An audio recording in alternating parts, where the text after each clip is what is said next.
मन भोले का बना भेष निराला, मन भोले का बना और भेष निराला देखा।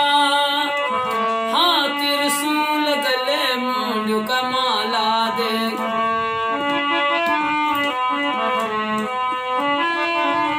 बड़ कैलाश में शंकर जी पा रहे शोभा। खड़ी थी गौर लिए भांग का प्याला दे, मन भोले का बना भेष निराला दे।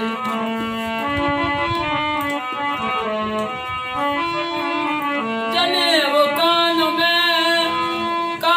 में चमकते कुंडल, सभी देवों में महादेव रिसाला दे। मन भोले का बना भेष निराला,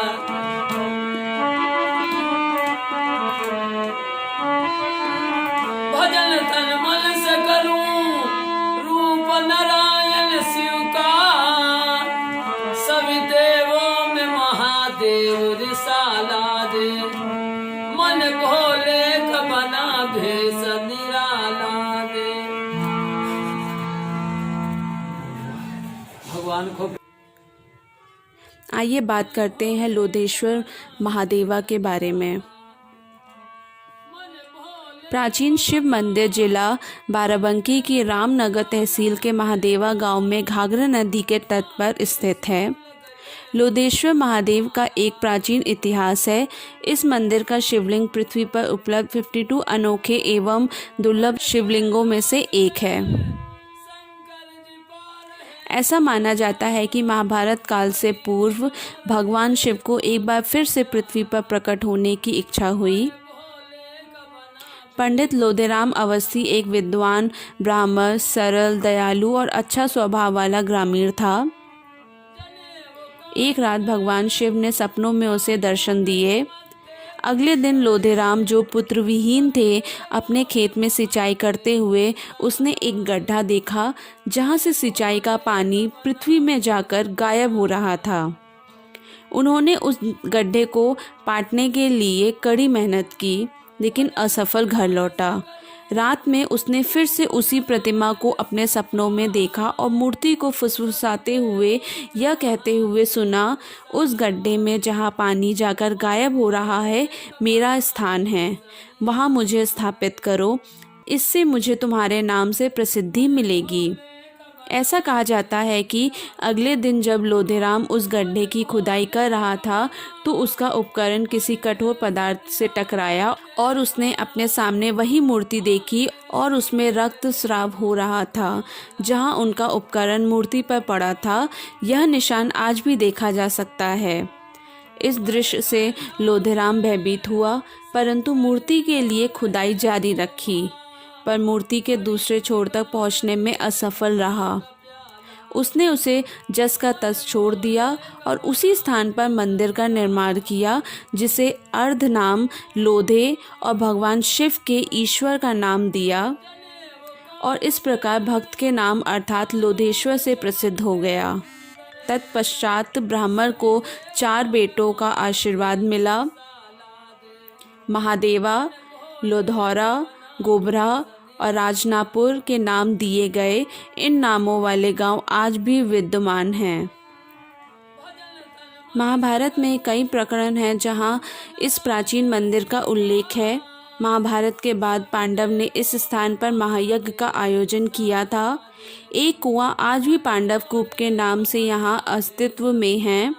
ऐसा कहा जाता है कि इस कुएं के पानी में आध्यात्मिक गुण हैं और जो कोई इस पानी को पीता है उसकी कई बीमारियां ठीक हो जाती हैं।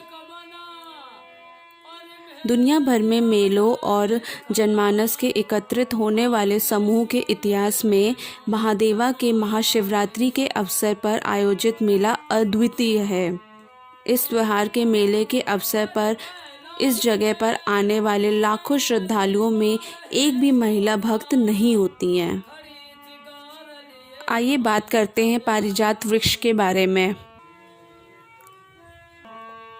पांडव की मां कुंती के नाम पर रखा गया किंतुर गांव जिला मुख्यालय बाराबंकी से लगभग 38 किलोमीटर पूर्वी दिशा में है। इस जगह के आसपास प्राचीन मंदिर और उनके अवशेष हैं। यहाँ कुंती द्वारा स्थापित मंदिर के पास एक विशेष पेड़ है जिसे पारिजात कहा जाता है। इस पेड़ के बारे में कई बातें प्रचलित हैं जिनको जनता की स्वीकृति प्राप्त है, जिनमें से यह है कि अर्जुन इस पेड़ को स्वर्ग से लाए थे और कुंती इसके फूलों से शिवजी का अभिषेक करती थी। दूसरी बात यह है कि भगवान कृष्ण अपनी प्यारी रानी सत्यभामा के लिए इस वृक्ष को लाए थे। ऐतिहासिक रूप से यद्यपि इन बातों को कोई माने या ना माने, लेकिन यह सत्य है कि यह वृक्ष एक बहुत प्राचीन पृष्ठभूमि से है। पारिजात के बारे में हरिवंश पुराण में निम्नलिखित कहा गया है। पारिजात एक प्रकार का कल्प वृक्ष है।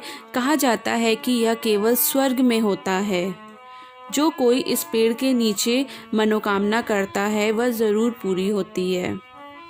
धार्मिक और प्राचीन साहित्य में हमें कल्पवृक्ष के कई संदर्भ मिले हैं, लेकिन केवल किंतुर बाराबंकी को छोड़कर इसके अस्तित्व के प्रमाण का विवरण विश्व में कहीं और नहीं मिलता, जिससे किंतुर के इस अनोखे पारिजात वृक्ष का विश्व में विशेष स्थान है। वनस्पति विज्ञान के संदर्भ में पारिजात को एडानसोनिया डिजिटाटा के नाम से जाना जाता है तथा इसे एक विशेष श्रेणी में रखा गया है क्योंकि यह अपने फल या उसके बीज का उत्पादन नहीं करता है और ना ही इसकी शाखा की कलम से एक दूसरा पारिजात वृक्ष पुनः उत्पन्न किया जा सकता है। वनस्पति शास्त्रियों के अनुसार यह एक यूनिसेक्स पुरुष वृक्ष है और ऐसा कोई पेड़ और कहीं नहीं मिला है। निचले हिस्से में इस वृक्ष की पत्तियां हाथ की उंगलियों की तरह 5 युक्तियां वाली हैं, जबकि वृक्ष के ऊपरी हिस्से पर यह 7 युक्तियां वाली होती हैं। इसका फूल बहुत खूबसूरत और सफ़ेद रंग का होता है और सूखने पर सोने के रंग का हो जाता है। इसके फूल में 5 पंखुड़ी हैं। इस पेड़ पर बेहद कम बार बहुत कम संख्या में फूल खिलता है, लेकिन जब यह होता है वह गंगा दशहरा के बाद ही होता है। इसकी सुगंध दूर दूर तक फैलती है। इस पेड़ की आयु 1000 से 5000 वर्ष तक की मानी जाती है। इस पेड़ के तने की परिधि लगभग 50 फीट और ऊंचाई लगभग 45 फीट है। एक और लोकप्रिय बात जो प्रचलित है कि इसकी शाखाएं टूटती या सूखती नहीं, किंतु वह मूल तने में सिकुड़ती है और गायब हो जाती है। आसपास के लोग इसे अपना संरक्षण और इसका ऋणी मानते हैं, अतः वे इसकी पत्तियों और फूलों की रक्षा हर कीमत पर करते हैं। स्थानीय लोग इसे बहुत उच्च सम्मान देते हैं। इसके अलावा बड़ी संख्या में पर्यटन इस अद्वितीय वृक्ष को देखने के लिए आते हैं।